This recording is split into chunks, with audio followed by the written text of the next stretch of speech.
siguro ayaw talaga nila. Kasi kung gusto nilang kung gusto nilang magbenta ng sasakyan, kahit pa paano mag-CI sila dun sa amin. Haba ang unang nasira dun sa tuktok namin nung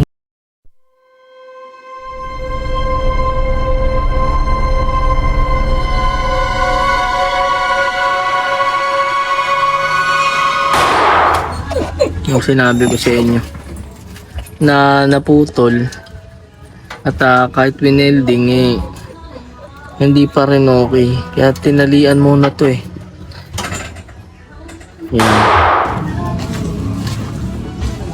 Guys, ito yung lagay ng tuktok natin at sinira ng mabait. Magandang araw mga Arosi. Halos isang taon tayong nawala. Na-miss ko rin ang ating pagbablog. Nag-vlog lang tayo doon papuntang Bicol. Gawa nga ng gusto natin magkaroon ng remembrance. Ikukwento ko sa inyo yung mga nangyari sa loob ng isang taon. Kung sulit pa rin ba yung pagbili natin ng Rosie Carusa. Ngayon, kakaroon tayo ng konting kwentuhan sa mga nangyari. At merong mga nagbago. Naman na maingay. Ang ingay niya ito Ang anak ko guys Mga Karosi, ang anak ko. Hi ka, hi. Hi. Yan si Abby. Hello. Yan ang anak ko guys. At masaya ako na magbabalik tayo. Ako nga pala si Liver Creek. At sa loob ng isang taon, malalaman natin kung sulit nga ba yung pagbili natin ng Carusa. At sa mga bagong owner na nagko-comment dun sa video natin na ano na nga ba update, ito na yung iniintay nyo. At merong mga pangyayari na di natin inaasahan. At meron tayong bagong makakasama gawa ng hindi pa ninyo alam, pero medyo matagal na nating nakasama at malalaman nyo yan sa video na to. Maraming salamat sa 75 na subscriber natin na patuloy na nanonood doon sa tatlo nating video sa loob ng ilang buwan. Meron tayong 3 video na ngayon.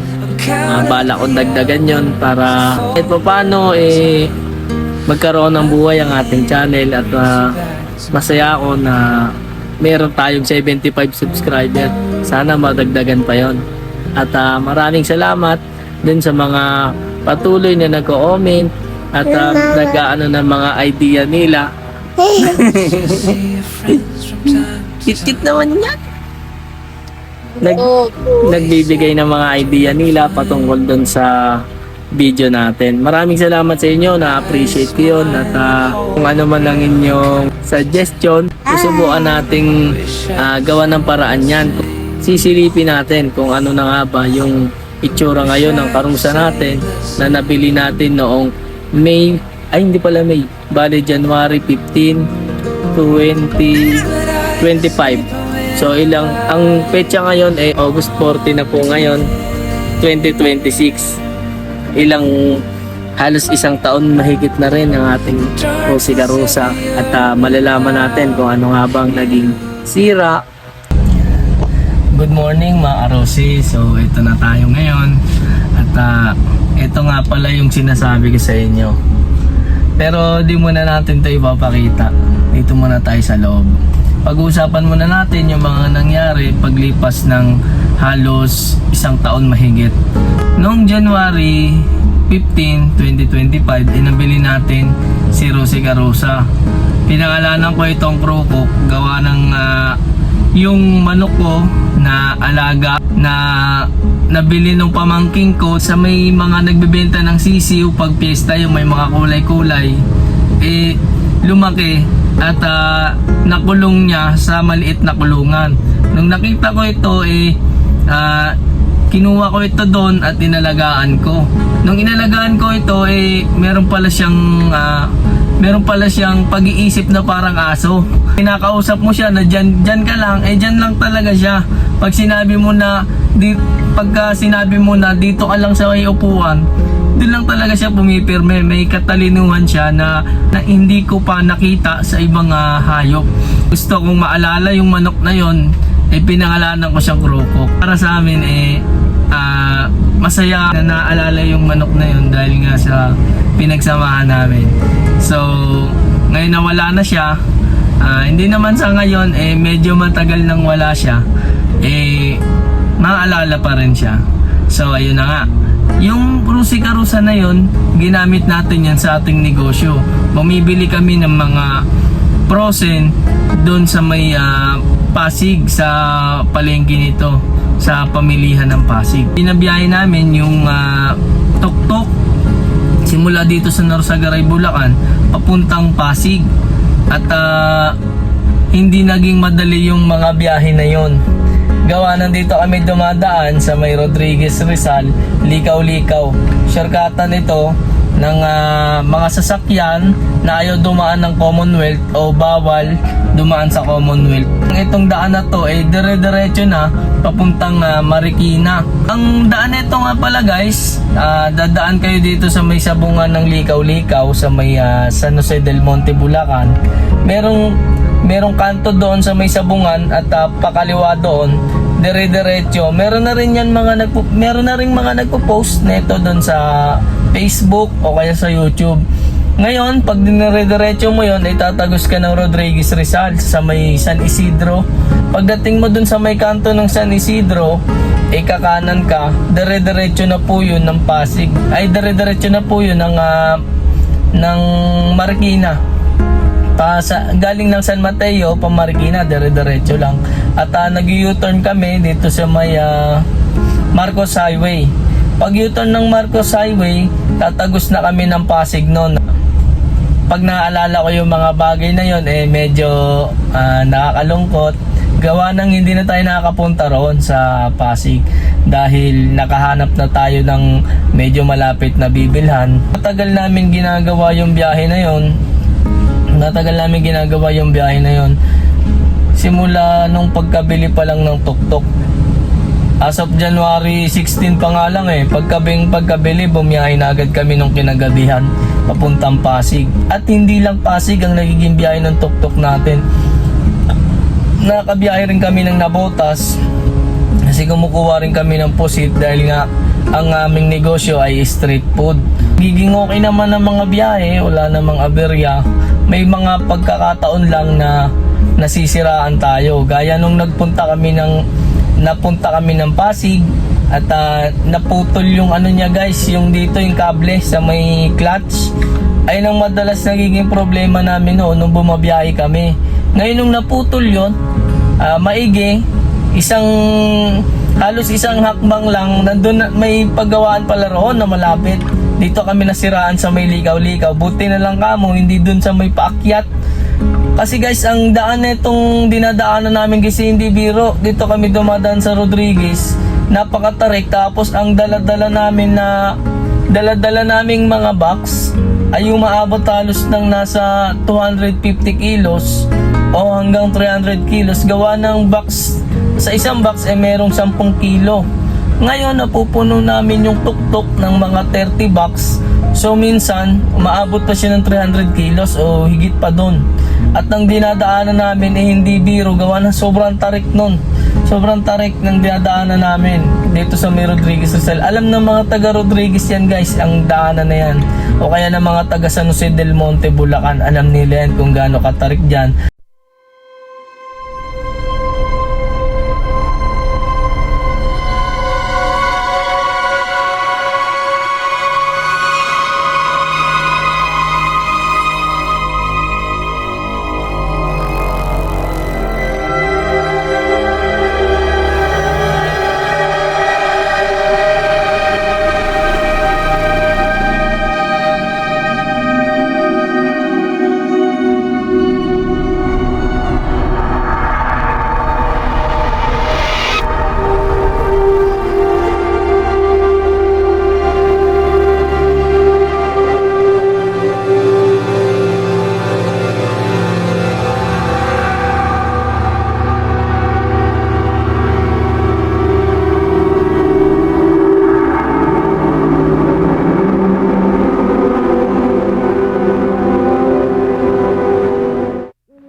halos karamihan ng daan doon sira-sira, lalo na doon sa may part nung talagang off-road talaga.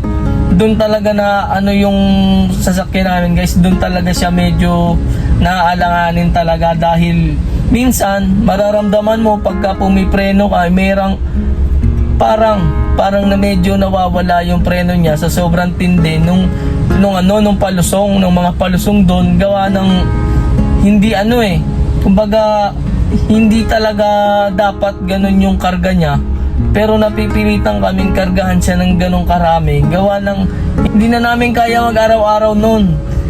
Hindi na namin kaya nung mga unang in the first 2 months, medyo kaya pa ng halos araw-araw, pero hindi na namin kinakaya yung puyat ganon, kasi ang hirap bumiyahe guys, tapos magtitinda ka pa. Kaya ang ginawa namin noon, mamalengke ngayong araw, tapos next day pahinga ng palengke, para kahit papaano makabawi yung katawan natin sa puyat, kasi doon talaga tayo nagkakasakit gawa ng puyat. So ayun na nga, nung namimili tayo doon, isa yon sa mga best experience na experience natin sa tulong ng tok-tok natin. So sa mga nagsasabi na hindi ang Rusi, hindi okay, ako na makakapagpatunay guys na okay siya. Nang dahil sa kanya, nang dahil sa Rusi Karusa natin, nakabili tayo na ito.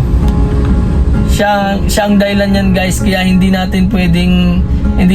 ko pwedeng sabihin na hindi okay, kasi nang dahil sa tulong niya, sa tulong ng Rusi, nakabili tayo nito sa Rosco. Rosco naman yung sister company ng Rusi. Maraming salamat sa Rusi, kasi yung opportunity na magkaroon ng tuk-tuk hindi nila ipinagkait sa atin guys. Nag-apply tayo sa Serbico. Pero hindi naging okay, kasi gawa nga ng ang gusto sana naming applyan yung Maxima. Alam niyo yun guys, na meron naman kayong pambili, may panghulog naman kayo, pero ang nangyari kasi sa amin guys, nang pumunta kami doon, yung mama tsaka papa ko yung kumakausap habang tinitingnan namin yung Maxima si sana yung kukunin namin. Panay tanong kung anong trabaho namin, kung anong negosyo meron kami, kung may business ba kami. Nung sinasabi naman sa kanya nung ahente doon na street food yung negosyo namin, parang alam mo yung parang nag-aalangan sila. Hindi ko naman masisisi, siguro nag-aalangan silang magpa-utang ng sasakyan, gawa nga siguro ng nahatakan sila. Pero alam niyo yun, sayang yung mga buyer na kagaya sa amin, meron naman sana kahit papanong pambayad, pero hindi nabibigyan ng opportunity gawa ng hindi okay yung proof of income, kasi yung pagkakaroon ng street food business hindi biro rin kasi gawa nga ng hindi mo naman masasabi kung mabibigyan ka ng business permit, kasi nga nasa street ka di ba? Nasa street ka. Kaya maraming salamat din nung nagkapwesto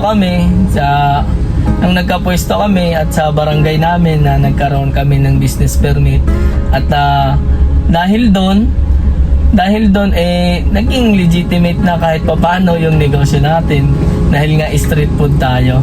Maraming salamat sa Rusi sa pagkakataon. Pero alam nyo guys, nung kumuha kami sa Rusi, wala pa kaming business permit noon. Wala kaming business permit, wala kaming mapasa doon na proof of income. Ganun kaganda sa Rusi guys. At balik tayo dun sa kwento sa Maxima. Nung nandun na kami, nung gusto na namin kumuha, gaya nga ng kwento ko, dalawang beses, hindi nga lang ata dalawa, baka nga tatlo, na nagbalik-balik kami doon kung ano bang update doon sa may CI, kasi hindi kami pinuntahan nung nagsi-CI guys. At nung gano'n, napag-usapan na nga namin nila mama, nila papa, sabi ko, siguro, ayaw talaga nila. Kasi kung gusto nilang kung gusto nilang magbenta ng sasakyan, kahit pa paano, mag-CI sila ron sa amin. Wala namang problema kung bumagsak kami. At least kahit pa paano, hindi kami umaasa. At hindi na kami masasaktan kasi alam na namin na hindi kami approve. So, okay na. Wala nang problema dun kung sabihin lang nila na hindi kami approve. At least, hindi kami umasa. 2 weeks na guys 2 weeks na kami nag-aantay ng CI, hindi sila pumunta. Kaya ang ginawa ko, sabi ko kay Papa, sinabi ko kay Papa at kay Mama na huwag na tayo dyan. Sabi ko, napanood ko ito na guys yung tinatawag nilang exciting part. Sabi ko, napanood ko si Dijan Pax. Sabi ko kay la mama, napanood ko si Dijan Pax. Di sabi naman nila, sino ba yun? Sabi ko, yung vlogger na yun nagbablog nagbablog siya ng nakatuktok. Sabi ko sa kanya, yung gamit niya na sasakyan Rusi Karusa. Sabi ng papa, wala nga na tayo dyan nak, kasi Rusi yan. Sabi ko kaysa wala tayong magamit. Sabi ko sa kanila, try natin muna yung Piaggio, kasi yung Piaggio sa Rusco yun, sister company ng Rusi. Sabi ko sa kanila, i-try muna natin kaya yung Piaggio. Nung nagpunta kami ng Rusi, hindi naman kami dumiretso sa mismong Rusco. Nagtanong lang kami kung pwedeng mag-apply doon ng Piaggio. Pumunta kami, tapos parang 1 week lang ata hindi pa nag-aantay kami ng CI. Hindi pumunta yung nag-CI, kaya pumunta ulit kami dun sa Rusi. Sabi ko, yung Rusi Karusa na lang kaya pa, sabi ko sa kapapa ko. Tapos narinig nung ahente ng Rusi, narinig niya. Sabi niya, okay yan sir, sabi niya sa amin. Sa Rusi Karusa kasi sir, same day release. Sabi ko, ngayon mismo marirelease na kayo. Sabi ko, paano yun ma'am? Hindi pa po, wala kami sa bahay, paano mag-CI? Sabi niya, hindi, tatawagan namin sir, ngayon mismo mag-CI na agad sa inyo. Sabi ko, anong i-CI doon ma'am? Nandito po kami, sabi niya. Hindi, ang importante sa Rusi sir, sabi, ngayon na mismo sir, marirelease na kayo. Sabi ko, talaga ma'am? Sabi ko, ganun ba sa Rusi? Ganun sa Rusi sir. Sabi ko, galing naman. Sabi ko, sige ma'am, may tao naman sa bahay ka ako. Pagka kailangan nila ng mga kausap, nandoon naman yung mama at saka kapatid ko. Kaya nung hindi na kami na bahala nung sinabi mag-CI. Nung nag-CI lang pala, ang tinatanong lang pala doon kung ilang taong ka na doon nakatira. Kino-confirm lang pala nila kung doon ka talaga nakatira. Pero yung tatanungin ka pa ng kung ano-ano, hindi na guys, tinatanong lang daw talaga, inaalam lang ng Rusi kung taga doon ka. Ang sabi pa sa akin ng ahente, ng ahente, wala kaming pakialam dito sir, kahit anong itsura mo, kahit anong bihis mo, kahit nangangalakal ka pa, basta alam mo sa sarili mo na may pambayad ka dun sa unit, okay kami. Sabi ko, dito lang pala kami hindi makakatanggap ng discrimination na.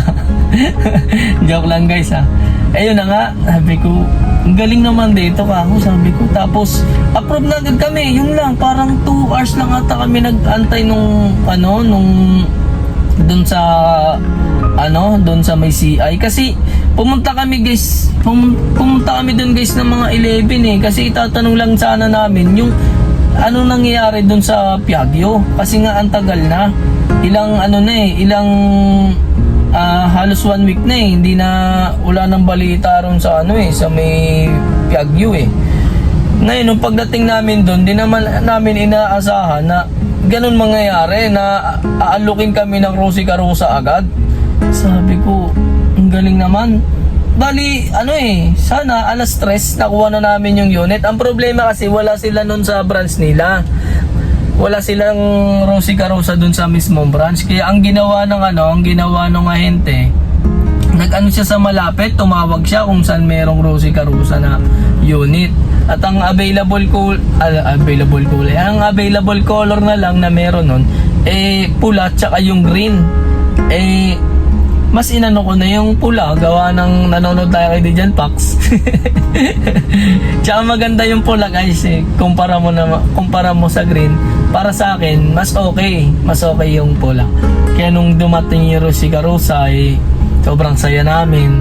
At ayun, doon na nagsimula na nakuha namin yung Rosie Carusa. At halos araw-araw nga tayo bumabiyahe ng Norsagaray, Bulacan papuntang Pasig. At hindi lang tayo nakapag-vlog kasi yung mga yung mga video ko, yung mga short video ko, doon ko lang ina-upload sa My Day ko lang. Hindi ko naman in-expect na yung pagbakasyon natin ng Bicol nung kailan ba tayo, mahal na araw yun naalala ko, mahal na araw ata yun. Blinag ko lang yun, binidyo lang namin yun ng kapatid ko. Pero tapos gumawa na rin ako ng channel ng Liver Creek. Hindi ko in-expect na gano'n, na aabot yun ng 11,000 na ngayon 11,000 views. Hindi ko in-expect yun.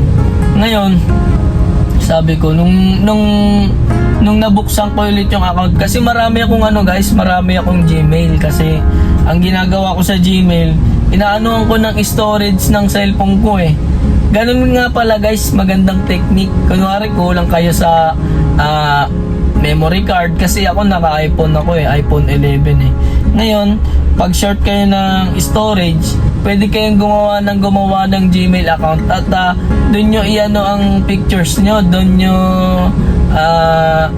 i-store, kasi mas okay yun kaysa magbayad ka, di ba? Magbabayad ka dun kasi 15 gig lang ang storage ng Google Photos sa isang Gmail account. Kaya ang ginagawa ko, gawa ng Gmail account para yung mga pictures na hindi ko sa memory card, kasi sa iPhone wala namang memory card doon ko ini-store doon sa Gmail account. Ngayon gawa ko ng gawa. Siyempre, sa bawat gawa nun, nakagawa ko ng isang YouTube channel, yung Liver Creek, doon sa isang sa isang Gmail account na yon. So ito na nga guys, nung pagdating ng December, sabi ko kay Papa, sabi ko, ang galing ng Carusa natin. Sabi ko, nagawa niya yung trabaho niya. Sabi ko na hindi natin in-expect sa isang Rosie. Kasi alam naman natin guys na ang Rosie ang tingin ng ibang tao diyan hindi okay. Pero tulad namin na mga sakyan kasi namin guys, mga motor namin, mahilig kami sa barako Meron na kaming 2 barako Tas balak pa nga sana namin nun kumuha pa ng isa. Pero yun nga, 2, tapos Honda Click tsaka Mio. Ibig sabihin, sa mga bago sa Rosie na kagaya namin nung time na yon, medyo kami nun, nung nagsisimula, medyo alangan. Kasi after 3 months lang ata yun nung naputol yung kable na yun.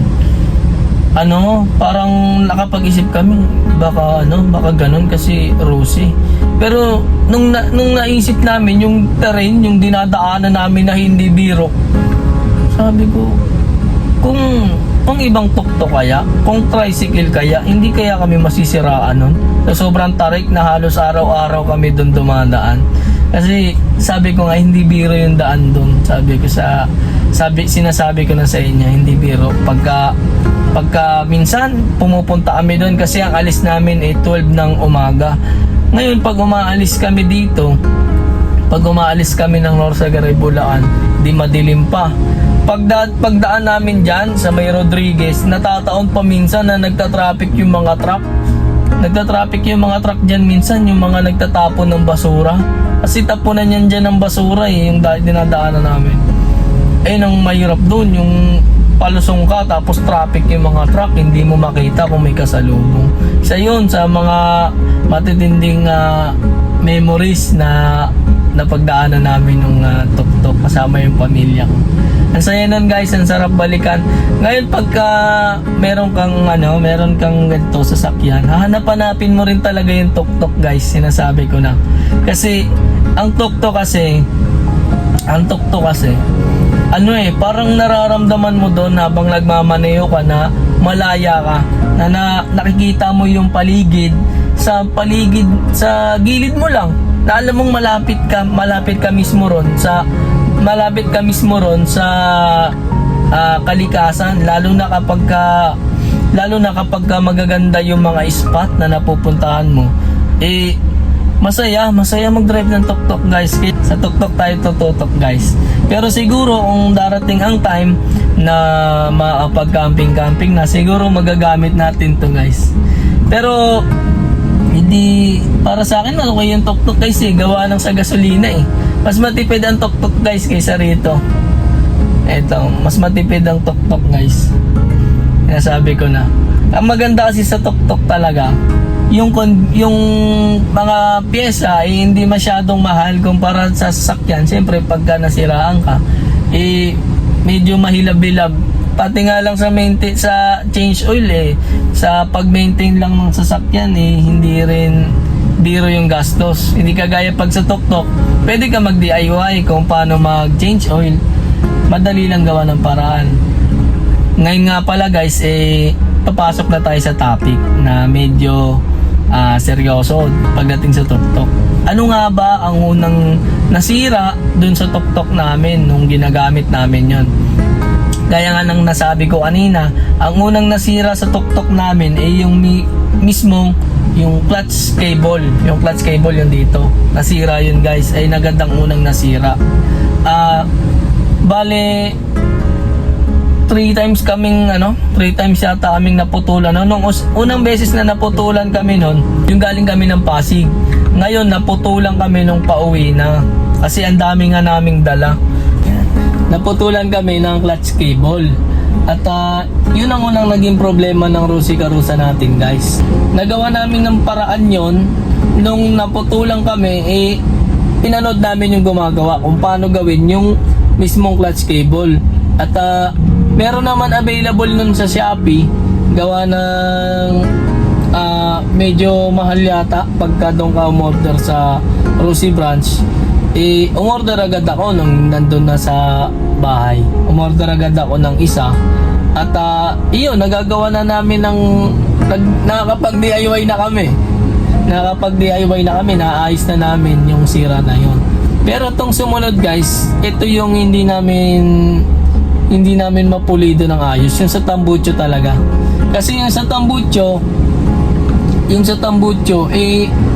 na talaga na naputol yung niya, yung tambucho niya, ito yung tambucho niya, yung sa bandang elbow. Ito yung may pababa. Dito banda yung naging crack. Ipapakita ko sa inyo mamaya yun guys. Ito yung tambucho guys. Ito yung sinasabi ko sa inyo. Ito yung hindi natin mahigpitan. Gawa ng nakaharang to. Yan o. Ito lang yung pagitan niya. Yan lang. Ito mahigpitan Ito naman yun. Yung sinabi ko sa inyo. Na naputol. At kahit winelding hindi pa rin okay. Kaya tinalian muna to Yan. Sa ngayon nga guys, nakagaray siya doon. At ang sira naman niya ngayon yung starter. Yung Rusi kasi natin guys, yung Rusi namin, pagka in-start mo siya, parang ang tagal niya bago mag-start minsan, lalo na pagka naulanan siya. Ayun na naging problem ng Rusi namin Pag naulanan siya, ang hirap niya i-start. Hindi talaga siya halos umi-start. Siguro 5 minutes bago siya umi-start. May mga ganon. Kaya buti nga guys, hindi natataon nung nung nagbabiyahe-biyahe pa kami ng Pasig, hindi siya nagloloko ng ganon. Maiging na lang, neto na lang nung dito na lang kami bumabiyahe sa malapit na nagloloko siya ng ganon na hindi talaga siya umi-start. At ang ano naman ng mekaniko na yon, ang payo naman ng mekaniko noon yung sa battery, at pinakargahan namin yung battery, okay na siya ulit. Kaya lang nung huli talaga pag in-start mo talaga siya, hindi na talaga siya umi-start, as in hindi na siya. Di ba pagka in-start mo ang motor, di ba yung motor, yung mga motor kasi natin iba yung sa motor sa karusa kasi yung parang yung sa dati, yung sa dating mga starter, yung pagka alam ng mga nakarusa yan guys, lalo na kung starter, yung gumagana pa siya, yung gumaganon pa. So ayun na nga, hindi na siya gumaganon, talagang wala ng power dun sa pag-start. Napalitan na rin namin ng ilang beses na namin napapalitan ng spark plug yun guys. Pagka napapalitan naman siya ng spark plug, okay na naman siya. Kaya lang pag lipas lang ng ilang linggo, wala na naman, gano'n na naman siya. Kaya ang naging problema namin na yun nga, yung mismong starter na, kasi hindi na talaga siya umandar. At ang ginawa namin doon, hinila na lang namin kasi totally hindi na talaga umaandar. Pinahila namin sa dalawang tricycle. Gawa ng mabigat yung karusa natin, dalawang tricycle na gila. Ang daan dito sa Norsagaray hindi naman pantay, puro paahon dito. Ngayon, hinila ng dalawang tricycle hanggang marating dun sa Rosie branch ng Norsagaray, dito sa Garay sa poblasyon yata. Pagdating namin doon, naayos naman agad ng mekaniko, pero hanggang ngayon, nung nasira siya, nung nakaraang 2 buwan, hanggang ngayon hindi na siya umandar. 2 months na siya doon sa garahe, namimiss na talaga namin siya. At ang balak namin ipagawa na lahat ng problema niya. Ngayon, ayun ang balak naming ipagawa. Unang-una yung starter, ayun talaga yung una naming balak ipagawa. Siyempre hindi naman andar yun kung walang starter, gawa ng wala namang kickstart yung tuk-tuk natin At ang pangalawa, isa pa pala guys, yung hindi ko nakwento sa inyo, yung paminsan-minsan humahagok yon. Nagkakaroon siya ng hagok, hindi namin alam kung saan nanggagaling. Siguro gawa ng FI siya, kailangan nang linisin yung FI, yung ang tawag dito guys, yung sa may FI, yung fuel injector. Siguro kailangan nang linisin yung fuel injector niya para maging okay na siya ulit. So ayun yung mga gagawin sa kanya guys. At balak namin next week ipagawa na siya para makita na natin at makapag-review na tayo ng ating tuk-tuk paglipas ng 1 taon mahigit. Guys, ito yung lagay ng tuk-tuk natin at sinira ng mabait. Sinira ng aso, pero okay lang yan guys kasi meron naman naggagawa ng upuan dyan malapit dito sa amin. Papagawa na lang natin. Ano tayo magagawa sa aso, wala ka naman sakta natin. Siyempre hindi naman pwedeng ganun. Ayan, papagawa na lang natin yan. Ito yung lagay ng loob.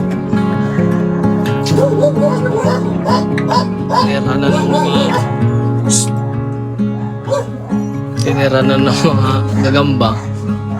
Ayan o. Pero ayusin natin to guys. Papagandahin ulit natin to. Ito naman yung sa harap. Yan.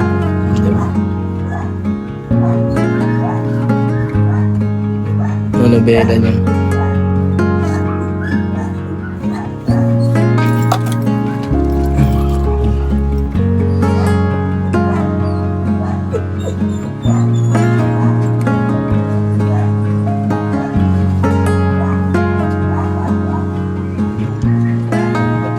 Ano na ng mga sako. Ito gulong na ito guys. Palit na yan.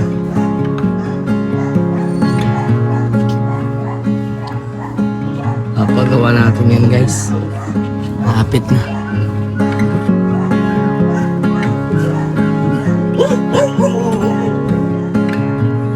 Nakakamiss talaga magtuktok eh. May unting correction lang guys dun sa video na nagawa ko. Bali, mga unang buwan pala simula nung bagong bili yung tuktok natin na Rosie Garosa, sa Taguig pala kami namimili noon sa pagkakaalala ko. Palengke ng Taguig at sa may po kami na bumibili sa may Central, sa may FTI banda, sa may Pure Gold. May palengke doon na malapit. Doon kami kumukuha ng mga Rosie na paninda namin noong mga unang buwan ng tuktok. Pero siguro mga 2 to 3 months lang po yata yun. Doon na kami lumipat sa may Pasig. At sa loob din ng siguro gugulo naman siya guys oh. Gugulo na malit na to oh. At ayun, sa loob ng 3 months po yata o 5 months, nasa ganun. Sa loob yata ng 5 months, doon kami dumadaan sa may Likaw-Likaw, sa may Rodriguez. At nag-Commonwealth kami siguro ng 2 months. 2 months lang po yata kami nag-Commonwealth noon o 3 months. Gawa nang nagkaroon ng NCAP, nung nagkahigpitan po sa may Commonwealth, bumalik din po kami doon sa may Rodriguez. Yun po yung kwento noon. Kaya hindi po pala puro doon lang kami dumaan sa Rodriguez Rizal. Kaya ito po yung video na mapapanood nyo. Yung video na to yung dumaan kami ng Star Mall ng San Jose del Monte, Bulacan. At papunta kami nito ng Taguig. Ayan.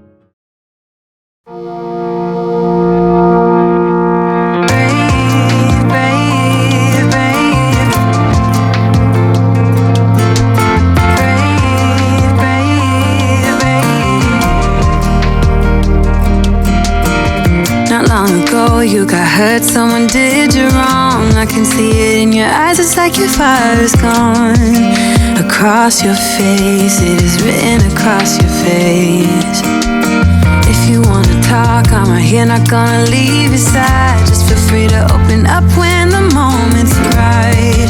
Across your face, it is written across your face. If you wanna go out, we can go out. You can hide away just for one night. But if you wanna cry, just let it out. I'm by your side now. Just hold on a bit more, 'cause I know you only see the rain, not the rainbow. Deep down I know you're strong.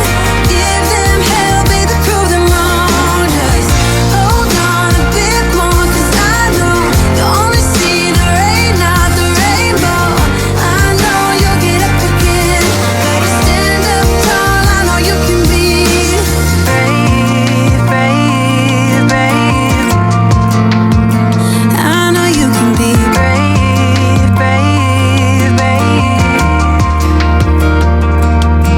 I know it did you wrong, wish I could take your pain away. 'Cause I hate seeing tears streaming down your face.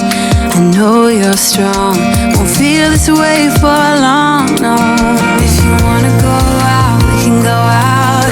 We can hide away just for one night. But if you wanna cry, just let it out. I'm by your side now. Just hold on a bit more, 'cause I know you only see the rain, not the rainbow. Deep down I know you're strong. Give them hell, baby, prove them wrong. Just hold on a bit more, 'cause I know you only see the rain,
better to say I'm sorry when I know that I did nothing wrong.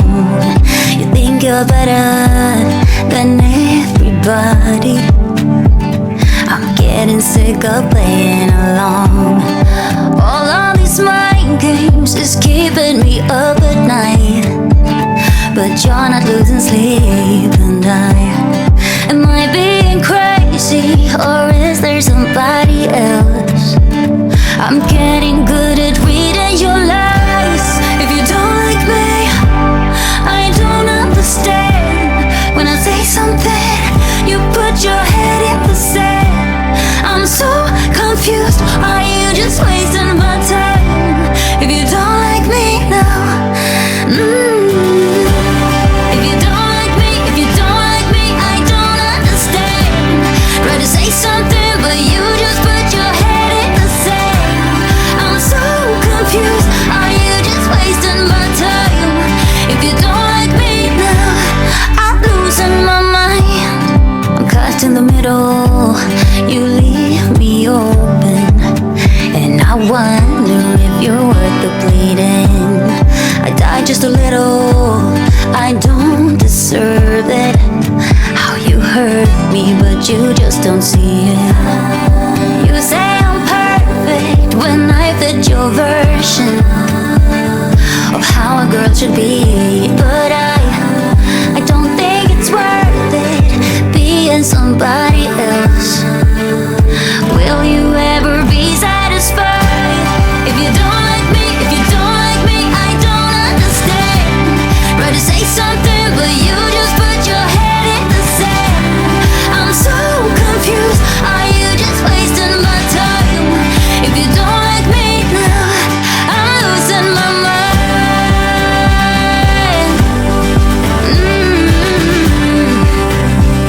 Ooh, I'm losing my mind. Yeah.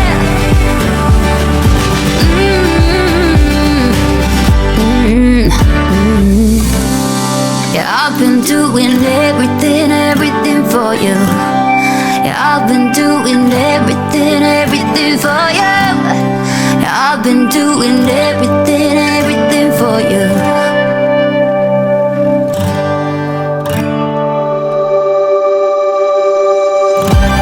If you don't like me, I don't understand. Try to say something, you put your head in the sand. I'm so confused, are you just wasting my time? If you don't like me now, if you don't like me, if you don't like me, I don't understand. Try to say something, but you just put your head in the sand. I'm so confused, are you just wasting my time? If you don't like me now, I'm losing my mind.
last like a summer fling. Was it worth it? The pity feet flew overseas. It made you believe in stolen dreams, someone else's fears. If you think about it, forgot how to breathe. Now the weather's clear, my dear. Staring in your faces and it's with the mirror. Like a zero, no one's gotta be you. Don't need a mask or a hero. Like a zero.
gamay pa mo.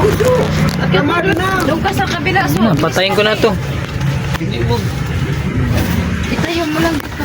Oh, tigil lang. Doon na ba sa kabila? Pagpasok. O, si kuya mo daw.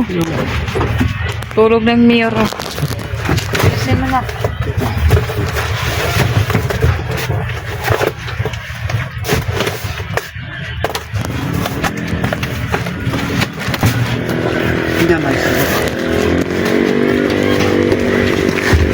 Ano to? Ano ebidensya?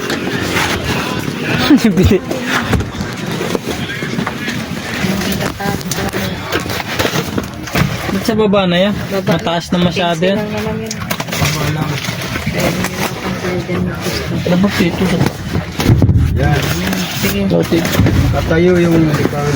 Tayo mo na. Itayo mo na dyan. Para mamaya na yun.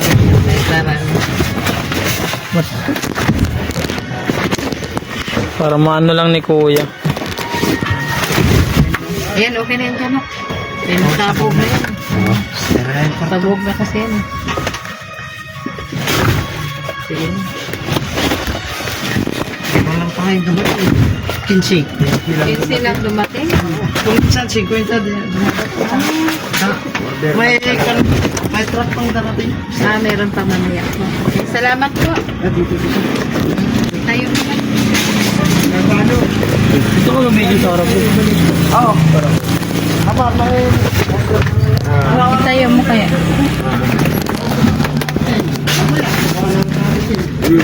Babasaan yung karton.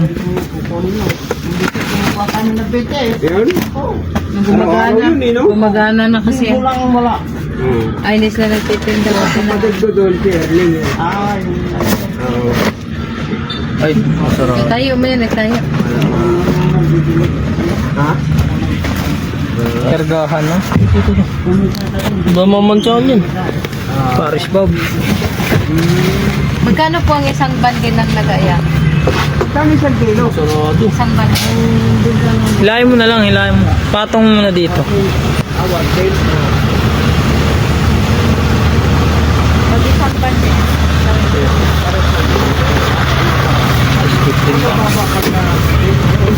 10 bucks. 15 bucks, 150 kilos to guys. 150 kilos to guys, 150 kilos. Tapos lima pa kami. Lima kami. Guys, tingnan mo. Follow nyo lang Liver Creek guys. Marami pa yung mga Ito, dito. Yung sapi natin nandun sa mayor. Ganyan mo. Siguro. Doon sa dulo so. Kasi dito lang kami ni Papa mo. Ay paano, ipaganto mo yan. Ay, doon Tapos na. patong mo to. Yan. Dito yung Erling. Hindi, ano? Hindi. Hindi kaya lulusot yan na. Hindi, masakit to ganto kila Papa eh. May bakal yan. Doon na lang lagi. Patong mo na sa taas. Patong mo dyan yan. Patong mo na sa taas. Di yung Yan, yan. panali niya. Hindi, nandito eh. Talihan sa baywang. Kaya mo na 50 yan. kilos guys. Ito, paano, pakita mo kung paano sumakay sila mga. Wala lang, wala pa yung sapin eh. Di okay lang. Kaya mo na. Diyan si Gia. Pasyente kami sa likod. Lama, luto yan. Ano, malaglag yan dyan. Di gisingin mo na. Uy, gising na. matutulog. Uy, bangon na. Uy, alis na tayo. Oh, yan, wala siya ng buhay. Ano, nagtulog-tulog man. Ayan guys, yung ano namin guys. Bodyguard na. Ay, bastos ka. Ha? 50 kilos. Ah, Eh, sige. mga karosi natin dyan. Mga karosi daw. Yung sinasabing mahina daw. Ayan. Mga 50 kilos, tapos 5 tao. May tinapay pa to ah. Teka lang. Ayan. Init. Mainit talaga. May makina yung Tagig, inupuan. tubulakan. Dito kay Bulacan to guys. Malamig. Sa'yo, isang mga. Diyan, dalawa. Marami yan dyan na shout out natin yung ayan ayun talaga punong-puno pulong doon shout out kay Sir Michael Bargoma Jr. Sir shout out sa'yo sir, shout out Michael Bargoma na May nasa live ka? ayan Ano mo yung paano sila sumakay? Kung taas pa dito. Oy, magtali ka, kaya mahulog ka Taas dyan. pa guys, so hindi pa tumatama sa ulo. Nauunan pa yan. Karga na dito yan, isang Guys, biyahe na tayo pa Bulacan. Saan iunan mo? Uy, akin na yung mga lagayan ng tubig. Ayan, so natapos niyo na yung buong video natin. Ayun lang po yun, yun lang yung kabuuan. Bali nilagay ko na lang sa huling part yung simula tayo dito sa Bulacan, papuntang Taguig. Wala naman tayong masyadong pinagsasabi doon at nilagyan ko na lang ng background music para kahit paano medyo entertaining. Pero sa mga na-boring, pasensya na. At yun lang talaga yung video natin. Gawa ng gusto lang natin na ma-i-record yung biyahe natin na nagbabiyahe nga tayo na simula Bulacan papunta ron sa Taguig. At pagtapos naman nun paglipas ng 2 to 3 months nga, siguro nga umabot pa ng 5 months, doon na nga tayo sa Pasig. Pero yung ruta natin na yun sa Commonwealth, nagbago yun, gawa nga ng nagkaroon ng higpitan. Pero simula, doon talaga kami dumadaan sa Likaw-Likaw. Nung nalaman lang namin na pwede naman mag-Commonwealth, dumaan kami doon, kaya nga lang nagkaroon ng higpitan. At doon na nga natapos yung biyahe natin sa Commonwealth at bumabalik na tayo ulit sa Likaw-Likaw. Maraming salamat sa inyong panonood at ang next video natin ay ipapakilala ko na sa inyo yung bago nating mga asawa. Ayan. See you on next video. Maraming salamat sa inyo. Brave, brave, brave. I know you can be brave, brave, brave. I know we did you wrong, wish I could take your pain away. 'Cause I hate seeing tears streaming down your face. I know you're strong, won't feel this way for long, no. If you wanna go out, we can go out. We can hide away just for one night.